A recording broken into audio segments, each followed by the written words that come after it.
Good evening, everyone. This is Ragged from Ragged in the Static FM. We are back again. My color commentator, Trent Tronics, after a long hiatus. The hiatus of watching adorable Australian Snetchelhounds or whatever they're called. Great times, but it's good to be back. What is going on? Nothing much, just living the dream, doing money laundering and car wash missions. But I love that you brought that up because it's like what do we got going on? Because it's been a while since I've been back. So like, what's cooking in the land of like the money making life here in the online grind? Well, what do we got going on? You were gonna start that off. Remember that you said you're like community missions and stuff, right? Are you talking about potentially 4x on community series? Like, hold on, boys. We're gonna be cooking here.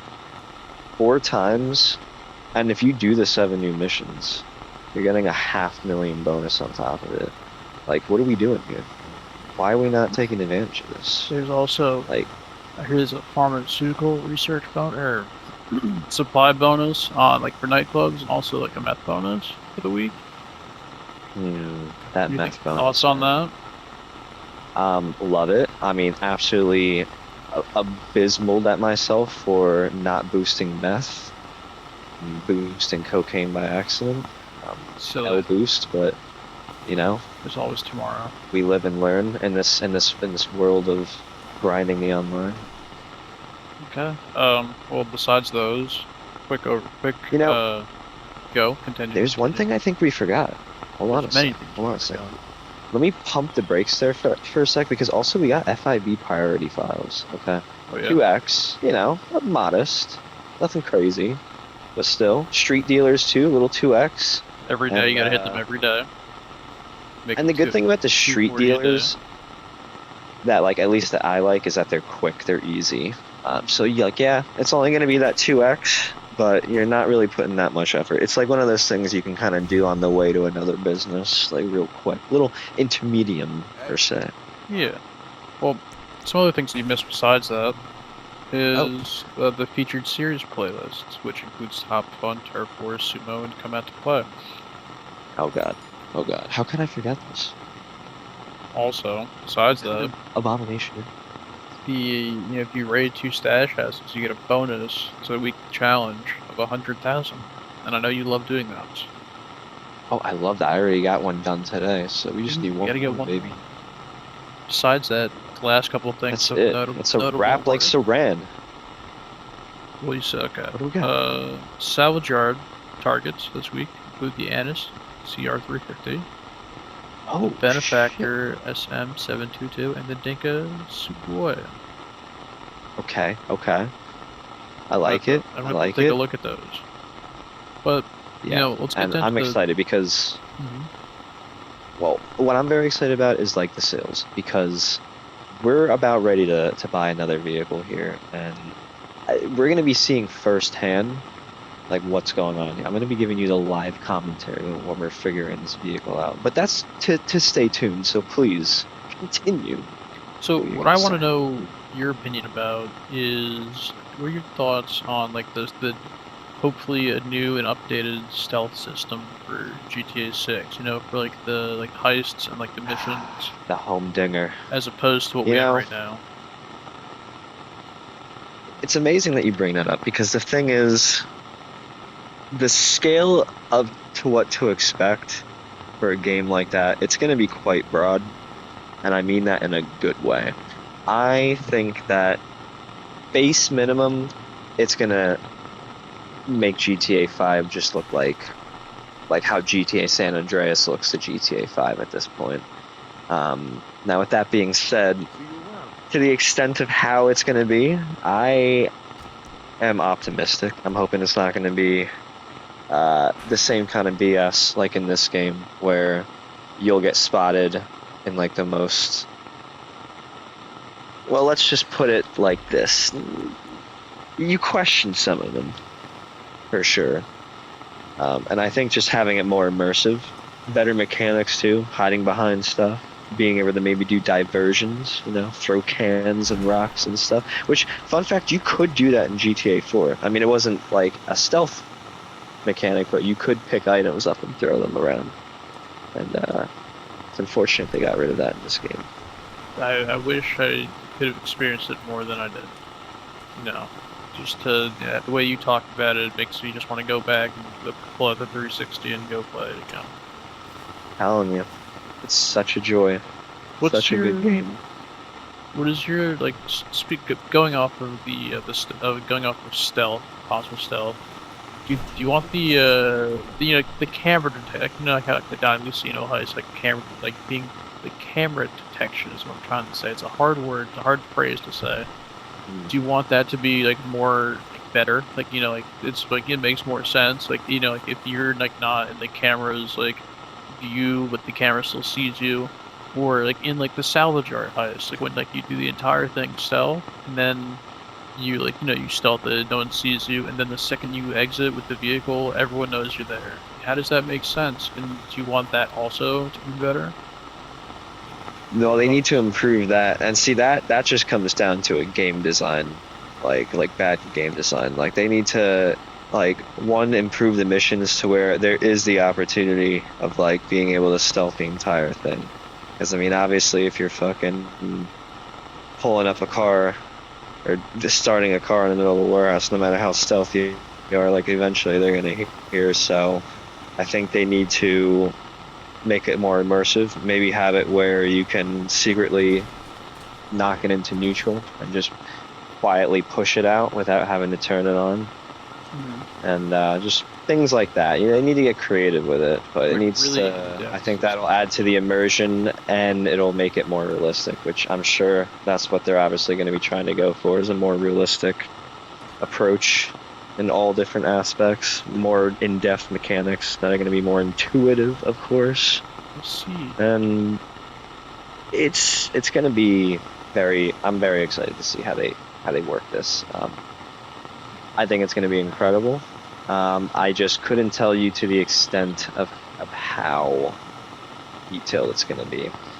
And it's going to be a fine line too, because if they make things, there's certain things that if you make too realistic, it's going to take away from like the fun of the game. So you need to have a fine balance there, and sometimes it's a little bit more difficult than what you would think, especially in the developmental aspect. But I think another big thing, and I'm going to go on a tangent here about the map of GTA 6, because here's a big problem with GTA 5.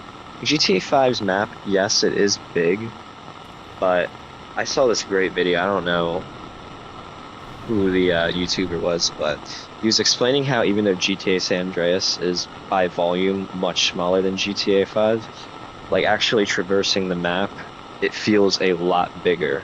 Like, because they actually had good design in that game, and like they would have certain rivers and lakes and stuff that would prevent you from actually accessing another side, and there's no flying cars or this and that, so you either had to swim across, or if you were driving a car you'd have to go all the way around to find a bridge. And there's 44 bridges in GTA San Andreas, and there's only like 13 in GTA 5, and the map is how much bigger? So that's what I mean. Like even though GTA was smaller, with the added fog and having the very different areas, and like they structured the map well too. Like that Mount Chiliad was all the way at the bottom left corner, and then they had Las Venturas and the Golden Gate Bridge and all that, like all the way on the opposite side of the map, and then Los Santos was on the other point of the map, and so everything was like as spread out as physically possible as they could to create that illusion of like the map being a lot bigger than it was. And I think for GTA 6, if they can implement that sort of style map design mixed with it actually just being larger than GTA 5 to begin with, it has the potential to be one of the most insanely long and like thrilling map that you can traverse. I mean, if they set it up like that, what would normally take maybe even like 40 minutes, let's say, to go straight across, like now it could take you over an hour because you have to find a route and map it out and go across certain bridges and certain diversions. I also hope that they can, like, I honestly think when I start playing GTA 6, I'm not going to use the waypoint system. Because GTA Showing San map. Andreas didn't, like, in GTA San Andreas, you could set waypoints, right? But it wouldn't make the route for you. Like, it would just set the dot, and, like, there would be no outline. Like, you'd have to figure out the route. And I would like for there to be an option like that in GTA 6 where if you don't want it to give you a specific or a suggested route that like you can turn that off and just have like the blip on the map and then you figure out like how to traverse to get there. Um, I think that would be able to create that extra layer of immersion when you're going through that map. Little things like that I think could turn GTA 6 into an app. I mean, it's already going to be a moment, but like if they go out and they do shit like that, like I'm telling you, it's going to be a homer. It's gonna be a great experience. What do you think about? You know, I want to know your opinion, your humble opinion on G's caches and stash houses since they came up in the conversation. I love them. I love them. Quick, easy, and the G stash houses. I mean, those are so underrated. I mean, think about that. Like a one refill, especially if you have like your stuff fully upgraded, like can yield like over $100,000. So, and for 2 seconds of work, it's worth it. Would you like like to see my opinion? No, that's it. Short like and to sweet. see They're just more great. It's my bad. Like eager beaver.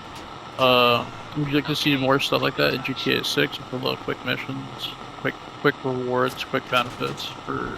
I would, but I want them to be incorporated like more realistically, like not having like waypoints and parts in the map, but rather like where you kind of just stumble across it, like and like you have to be like exploring like to find those options and whatnot, and like have them spread throughout the whole map. And I think that'd be a really cool way to create some more immersion. Great. Well, this has been one of many, yet another quick snippet of. It's sometimes you just gotta have some short, sweet, but impactful topics, and you got yourself a nice little episode. So with that being said, I hope all of you out there have enjoyed this well waited on collaboration here. There's going to be plenty more where this comes from. So if you haven't already, you need to subscribe to both of our channels because it's the only way you're going to be getting this kind of content. Okay? Yeah. Alright, so just do it. And hit that damn notification bell while you're at it. Don't be a bum. With that being said, I'm over and out. Mike, you finish it from there. Well, that was a better closing than I could have done. But yet another episode, another. Oh, you're listening to Ragged and Static FM, the GTA 5 inspired not podcast. Well, maybe one day. But GTA 5 inspired radio station, and we will see you in the next one. Peace.